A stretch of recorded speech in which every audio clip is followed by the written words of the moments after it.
Yesterday I chatted with your mom, and here's the deal. So your mom was telling me that her mom was an opera singer. I have a 4-year-old. My mom was an opera singer. Really? I can't sing. Maybe it skipped a generation. That's what my mom always says. She always uses that term, like it skipped a generation, because she didn't ever have any want or she never wanted to sing. But it was really all that I ever did. My dad doesn't sing either. Oh, really? No. So my dad, his parents all played instruments by ear.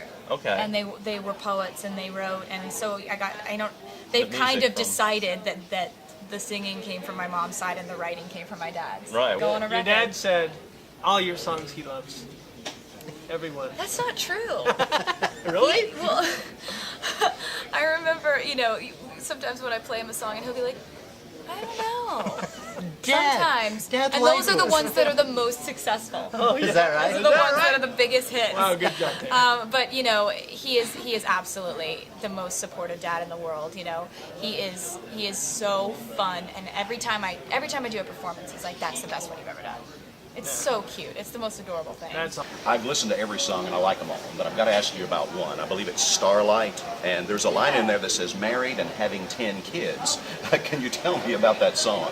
Well, that song is actually inspired by this photo that I saw from the 60s of Ethel Kennedy dancing with Robert F. Kennedy when they were 17 years old, and I wrote the song based on that picture, and I ended up getting to play it for Ethel, and it was just based on kind of her life and what she went through, and getting to know her has been so much fun. So that was actually kind of looking into someone else's story, Ask me if I have a favorite song. What's your favorite song? I Knew You Were Trouble. Really? Love that song. Thank you. Yeah. Really? Good. Yeah, he loves it. That makes me so I love happy. it that he plays it on repeat. That song is one that I thought of that melody on piano, and then it was a song that I worked up with Max Martin and Johan Shellback. We all wrote it together, and I brought them this idea, and I was like, at the end of the chorus, I wanted to have this crazy bass drop and go insane, and they were like, we get it, okay. So, it became, I think, for me, the most unexpected song on the album. Your mom told me last night that you still consider a $500 purchase something to think about. I thought that was pretty cool. Oh yeah, I was also brought up by a financial advisor. My dad's a stockbroker, so he was always like, save your money, think about investments, think about this, consider that, don't blow it all, We talked with Scott last night from Big Machine, and he was saying that you put so much hard work into it, and he was talking about how every time you'd come up with something new, you'd come running into his office like, Scott, you have to play this right now. Now, I got the next thing. It was a huge, exciting time. Every time I would drive over to the office and I'd knock on his door and I'd just be like, you need to hear this, because it was always something different. Your mom and dad, we got to meet them yesterday. That was cool. Do they still give you boy advice, love advice? Yeah, but they know that my dad knows I don't take his, because my dad has really, really, really weird reasons for me not dating certain guys, and I never listen to him, but I always listen to my mom. But he's a guy, so he's thinking like a guy thinks. Yeah, right? my dad is hilarious. Last time I had a chance to hang out with Scott, or you know him as Dad, and we were talking about that. Just give him a hug. I mean, go give this guy is so proud of you. We were talking last night. He said that you were just one of the strongest persons he's ever met.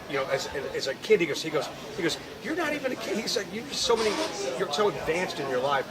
What do you want to say to your dad and your mom? Because they really did a lot for you.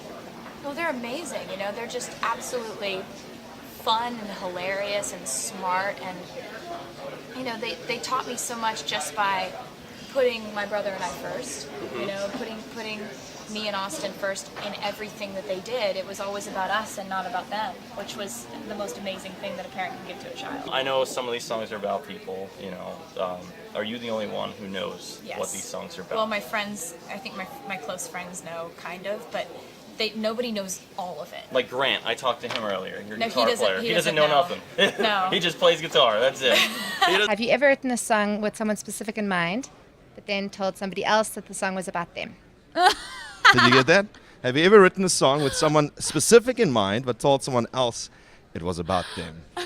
You don't have to give us specifics. I don't know. I think I might have done that once or twice on my first albums. So when it's a love song. I don't do that anymore though, because I get caught. Okay. But I think it's interesting. If you write a song about, I used to do that when I was 16. Definitely. I used to do that.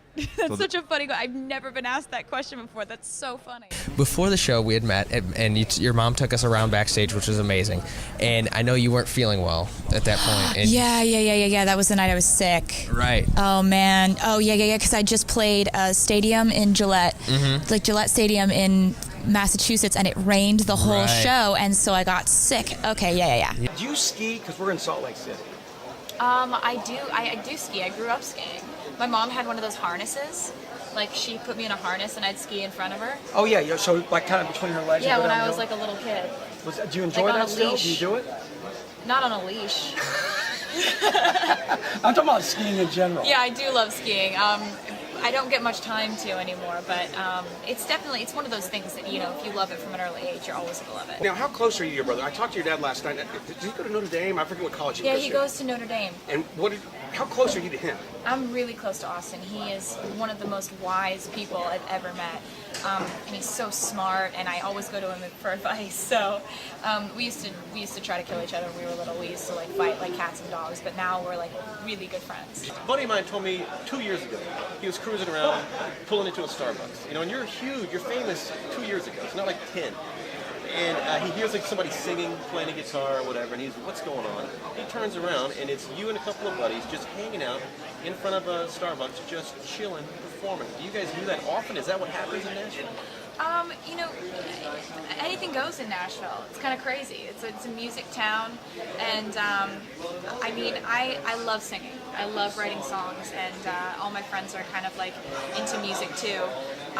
So we do that all the time, kind of. We just kind of like bust out instruments. We used to do that in airports when I was on radio tour. I've heard you at times, people are bored waiting for the plane, and your band just breaks down guitars, and you guys just go at it, right? Yeah, it's fun.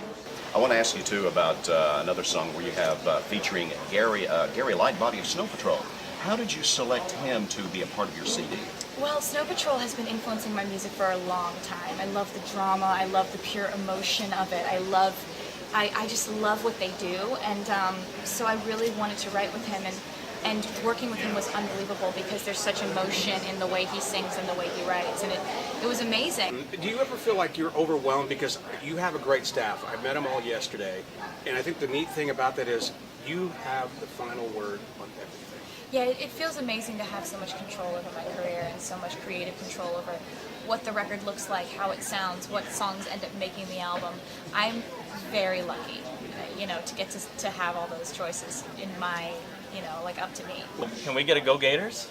Go Gators! Yeah, I know we're from Gainesville. Do you like, who do you like? I just do what people tell me to. Oh. So Go Gators? Yeah. You don't have a college team? You know what? Gators. Whatever you guys like. You know, you have days where you complain so much. There are some days where I'm just like, ugh, I can't get away with anything, and everybody's watching everything I do for me to mess up and blah blah blah. But you know, whatever job you're doing, you're gonna have a day like that where you're just complaining and whining about everything. I think that it's all about maintaining your close relationships with like your friends and family who will snap you back into reality. Like my mom will be the first to be like, you need to snap out of it right now. Right. But most days I keep a really good perspective on the fact that this is what I wanted to do for my entire life. And I never thought it would get this big. I never thought that this would happen like this, you know, and I'd have like 72 radio stations flying to Nashville to talk to me about a new record coming out. It's a crazy feeling. One of the things that impressed me most about you is I watched you make 80 people in that meet and greet line feel like they were your #1 fan. Thank you so much. And then you That's hugged really me like nice I was of you. Uncle Brent, so I was like, yeah! What should I look out for my daughter? Like, she's 4 right now, so she does ballet You have and so she much time. hums and she sings. You know, like just, I don't know, just tell her that she's great after every performance. Okay. You know? You're doing great. That's the dad's job. That's the best thing you could ever do for your daughter is tell her encourage. every new ballet performance is the best one she's ever done. I will do Videotape everything, and when you're videotaping a bunch of kids at a party and stuff, don't video the other kids, just video your daughter. Okay.